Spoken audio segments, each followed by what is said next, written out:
My friend and his wife were doing some massive renovations to their Tunapuna home. They knew then that one thing was missing as they looked up, then at each other: a chandelier. Since his wife was busy, he was given the enormous task of finding a hanging beauty. He located a huge light store on the eastern main road and was quickly buzzed in. Climbing the many stairs on a tired day of searching was exhausting, but he knew he would find the missing piece for the living room. Oh my! He was in lighting heaven. He was surrounded by such beauty and variety. Then it happened. One of the many sparkling wonders caught his eyes, but there was no price tag.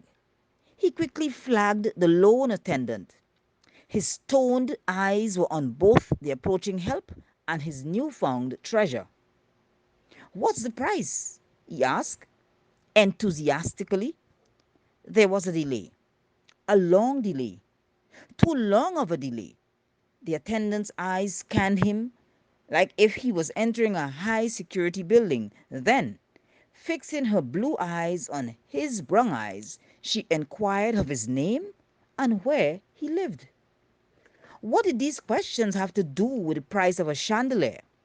Then came a delay, a long delay, too long a delay. Then it came in a reluctant, degrading tone. $20,000. My friend left the store doubly disappointed. First, he was unable to surprise his wife with a beautiful living room centerpiece, and more so, he was judged unable to do so. Matthew 7 1 and 2 reminds us, "Judge not, that you be not judged. For with what judgment you pronounce, you will be judged, and with what measure you use, it will be measured to you." Notice the reason Jesus warns against judgment.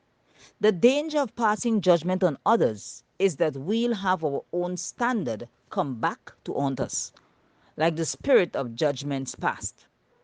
When I condemn someone's behavior, or when you condemn someone's behavior, whether it's blatantly sinful or just different from our own, we almost never use the proper standard of judgment. We pass judgment according to our own strengths and opinions. When God evaluates us, He takes into account everything about that person: our biology, our sinful tendencies, our inherited and cultivated tendencies to evil, our weaknesses, our family history, our current struggles, and 1,000 other factors in your life and mine.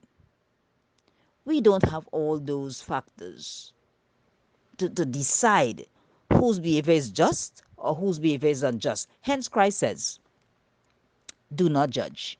But it happens to all of us. What Christ is saying to you and I today: stop judging.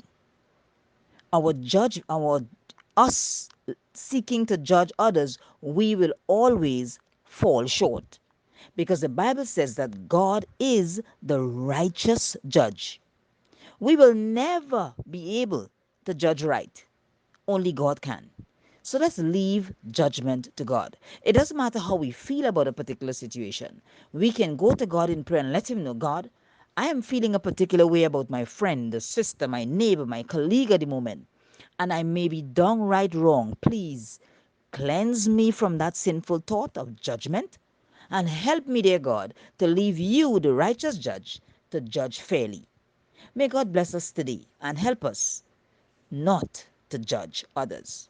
And in areas when we were guilty, myself included, let's ask God to forgive us and ask Him to help us to cease from judging others. Shalom.